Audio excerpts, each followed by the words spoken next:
Good morning student. Morning sir. কেমন আছো তোমরা সবাই? ভালো আছি, আপনি ভালো আছেন? হ্যাঁ, আমিও খুব ভালো আছি। আচ্ছা, তোমরা কে কে খেলা দেখতে ভালোবাসো গো? কে কে খেলা দেখতে ভালোবাসো? স্যার আমি ভালোবাসি স্যার, আমি ক্রিকেট খেলা দেখতে তুমি ভালোবাসি। ক্রিকেট খেলা দেখতে ভালোবাসো? হ্যাঁ স্যার। আচ্ছা, দেখবে আগেকার দিনে সেই সাপের খেলা দেখাতে আসতো, তাই না? হ্যাঁ স্যার, দেখেছি। সেই একটা ঝুড়ির মধ্যে কিছু সাপ নিয়ে আসতো, হ্যাঁ। হাতে একটা বিন থাকতো, দিয়ে বাজিয়ে বাজিয়ে সাপের খেলা দেখাতো। তোমরা সাপের খেলা দেখেছো? হ্যাঁ স্যার, দেখেছি।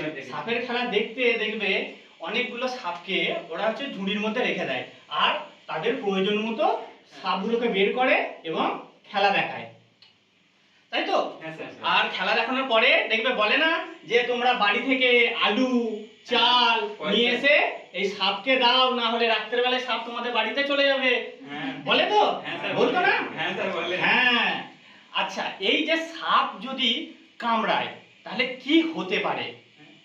কিছু তো একটা হতে পারে সাপ কামড়ালে। এইগুলো নিয়ে আজকে আমরা জানবো যে সাপ কামড়ালে কি হতে পারে।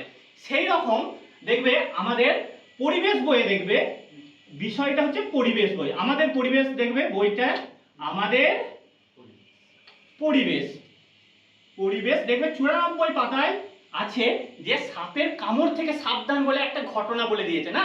তাহলে আজকে আমরা জানবো সাপের কামড়ালে কি হয় সেই সম্বন্ধে আমরা জানবো। তাহলে আজকে আমাদের পাঠ কি গো? আজকের পাঠ সাপের সাপের কামড়, কয়াকার মন ধয় শুনর, কামড় থেকে সাবধান, দুন্তসাকার ব ধয়াকার দুন্তন্য, তাই তো? হ্যাঁ স্যার। দেখবে 94 পাতাটা বের করো, হ্যাঁ। দেখবে সাপের কামড় থেকে সাবধান। দেখো সব সাপের তো বিষ হয় না, কিছু কিছু সাপ আছে যাদের বিষ থাকে, আবার কিছু কিছু সাপ আছে যাদের বিষ থাকে না। তাহলে দেখো সাপ আমরা এরকম সাপ দেখো দুই প্রকার, একটা হচ্ছে বিষহীন, একটা হচ্ছে বিষহীন, আর একটা কি বিষধর বা বিষাক্ত, আর একটা কি বলবো, কি বললাম, বিষধর স্যার। বা বিষাক্ত। বয়স হয় পেট কাটা মধ্যে আকার কয়ে তয়ে, ঠিক আছে? আচ্ছা, এমন কিছু সাপ আছে যাদের বিষ নেই, মানে কামড়ালেও কিছু হবে না, দেখবে আসতে চলে গেলে এ তো বিষ নেই, কিছু হবে না। সেই সাপের নাম হচ্ছে, একটা হচ্ছে হেলে, কি বললাম গো? হেলে সাপ। আর একটা সাপ আছে দেখবে সনাতন বলে, শুনেছো? আর একটা ওইটা হচ্ছে ডাক নামটা হচ্ছে ঢ্যামনা সাপ বলা হয় আমাদের দেখবে, কিন্তু এর ভালো নাম আমরা জানবো সনাতন, ঠিক আছে? হ্যাঁ, হলুদ রঙের, ঠিক বলেছো, তুমি দেখেছো তাহলে, তাই তো? সনাতন সাপ। আর দেখবে এবার হচ্ছে বিষাক্ত সাপ, দেখবে যেগুলো কামড়ালি বলে 100 বলি ছবি হয়ে যায়, তাই না? সেই একটা মিঠুনের বই করেছিল দেখবে, সেই 100 বলি ছবি। হ্যাঁ, ঠিক বলেছো। ওই যে সাপ, সেই বিষাক্ত সাপ আমাদের দেখবে গোখরো। কি সাপ বললাম? গোখরো, গয়কার খ রয়কার, গোখরো। তারপরে কেউটে, কেউটে শুনেছো? আল কেউটে বলে, কেউটে, এরকম সাপ আছে। তারপরে শাঁখামুটি, দাঁড়াস, অনেক সাপ আছে দেখবে, দাঁড়াস, দশনাকার ধর্ষণাকার তালবেশ্বর, দাঁড়াস, এইগুলো। আচ্ছা, এই সাপগুলো কামড়ালে বিষ হয়। এই সব সাপের না তোমার হচ্ছে দাঁতের নিচে একটা বিষথলি আছে। তাহলে কোথায় বিষথলি আছে বললাম? হ্যাঁ, দাঁতের নিচে, দাঁতের নিচে, দুন্তনা দিয়ে গিয়েছো, একটা নিচে একটা বিষের থলি আছে, হ্যাঁ? বিষ থলি, বিষথলি আছে। আচ্ছা, আমি একটা সাপ আঁকি, দেখি তো। দেখো এইরকম, ধরো এরকম সাপ তো এঁকে মেঁকে চলে। আচ্ছা, সাপের লেজটা দেখো, এখান থেকে লেজটা করছে, হ্যাঁ? এটা ধরো একটু বোঝানোর মতো, দেখো এইটা হচ্ছে সাপের চোখগুলো গো, আর এটা জিভটা। আচ্ছা, একটু ভালো করে করে দিই, চাকা চাকা দাগ করে দাও, দেখতেও একটু ভালো লাগবে, দেখো এই দেখো। তাহলে এইটা একটা আমরা বললাম একটা বিষধর সাপ, হ্যাঁ? আচ্ছা, এই সাপ কেন কামড়ায় বলো তো? ওরা ভয় পেয়ে কামড়ায়, যে মনে করে ওকে কেউ আঘাত করতে আসছে বা মারতে আসছে, আর যেখানেই কামড়ায় সেখানেই বিষটা ঢেলে দেয়, ঠিক আছে? ধরো আমাদের পায়ে কামড়ালো, পায়ের মধ্যে বিষটা ঢেলে দেয়। তাহলে সাপে কামড়ালে যে সব চিহ্ন বা লক্ষণগুলো দেখে বুঝবো যে কি করে হচ্ছে সাপে কামড়াইছে, এইটাকে মুছে দিচ্ছে, হ্যাঁ? দেখো তাহলে সাপে কামড়ানোর লক্ষণগুলো, তাহলে কি কি লক্ষণ দেখে বুঝবো এটা সাপে কামড়িয়েছে। লক্ষণ দেখো, 1 নম্বর তো দেখবে এরকম, ধরো কোনো একটা যদি হাতে কামড়ায় না, ধরো এরকম একটা হাত আঁকছি,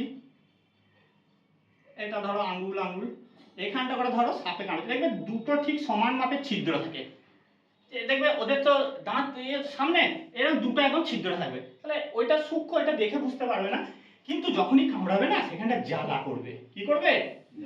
জ্বালা, জ্বালা করবে। এক নম্বর হচ্ছে জ্বালা করবে। দু নম্বর হচ্ছে যন্ত্রণা হবে, খুব যন্ত্রণা, যন্ত্রণা হবে, ঠিক আছে? আর সেই জায়গাটা ফুলে উঠবে, পাটা দেখবে পায়ে কামড়া বা হাতে কামড়া সেই জায়গাটা কি হবে? ফুলে যাবে। আর 3 নম্বর হবে কি করবে? ফুলে উঠবে, ফুলে উঠবে। হসু ঠ বয়কার। আচ্ছা, শুধু কি সাপে কামড়ালে এগুলো হয়? কোনো বিষাক্ত প্রাণী বা কোনো বিষাক্ত জিনিস কামড়ালেও সেটা হয়। তার মানে যে যন্ত্রণা হচ্ছে, জ্বালা করছে, ফুলে উঠছে, মানে যে সাপ কামড়েছে সেটা কিন্তু ভয় পাবে না। তাহলে আমরা এখান থেকে জানতে পারলাম সাপ ছাড়াও কিছু বিষাক্ত প্রাণী হয়। তাহলে এমন কিছু বিষাক্ত প্রাণী যেগুলো হচ্ছে কামড়ালে আমাদের ওই জ্বালা করে ফুলে উঠে, তোমরা কি বলতে পারবে? আচ্ছা, কখনো স্কুলে দেখবে গাছেতে মৌমাছি ওড়ে, হলুদ হলুদ বলতা ওড়ে, ওগুলো বলে যাস না, কামড়ালেই জ্বালা করবে, তাই না?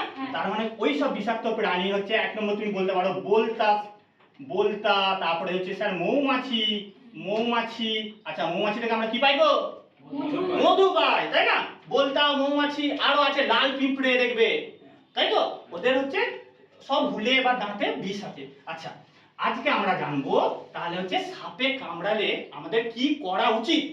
লক্ষণ তো দেখে বুঝতে পারছি। আচ্ছা, এটা একটু মুছে দিচ্ছে। সাপে কামড়ালে এবার আমাদের কি কি সাবধানতা অবলম্বন করা উচিত বা কি কি করা উচিত। তাহলে হচ্ছে সাপে কামড়ালে কয়াকার মোট হয় শূন্যরাকার লয়কার, কামড়ালে কি কি করা উচিত, তাই তো? আচ্ছা, এক নম্বর তো সময় নষ্ট করা যাবে না, সোজাসুজি তাড়াতাড়ি আমাদের যদি কাছে কাছে হসপিটাল থাকে সেখানে নিয়ে যেতে হবে, মানে যত তাড়াতাড়ি সম্ভব হসপিটালে নিয়ে যেতে হবে। তার মানে যত তাড়াতাড়ি সম্ভব হাসপাতালে, হাসপাতালে নিয়ে যেতে হবে, নিয়ে যেতে হবে সময় নষ্ট না করে, ঠিক আছে? সময়, সময় নষ্ট না করে, এটা এক নম্বর আমরা করতে পারি। আচ্ছা, যতক্ষণ না হসপিটালে নিয়ে যাওয়া যাচ্ছে তার জন্য আমরা আরো কিছু করতে পারি। যে জায়গাটা কামড়িয়েছে না সেই জায়গায় ভালো করে দেখবো, যদি কোনো দাঁত বা কোনো কিছু লেগে থাকে সেটা সাবধানের সহিত আমরা পরিষ্কার করব।